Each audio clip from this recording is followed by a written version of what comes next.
শোনো সবাই, শালবনের পাশের গ্রামে এমন ঘটনা ঘটে যা কেউ কল্পনাও করতে পারে না।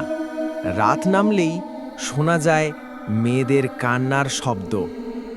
গ্রামের প্রবীণরা বলে অনেক বছর আগে এখানে কয়েকজন মেয়েকে হত্যা করা হয়েছিল। তাদের আত্মাই আজও শান্তি পায়নি। তাই গ্রামের লোকেরা রাত নামলেই দরজা জানালা বন্ধ করে দেয় আর বনের দিকে তাকায় না। কিন্তু গ্রামের কিশোর রাহাত খুব কৌতূহলী।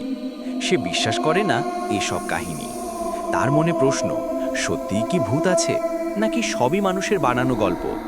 এক রাতে সাহস করে রাহাত একাই ঢুকে পড়ে শালবনের ভেতর।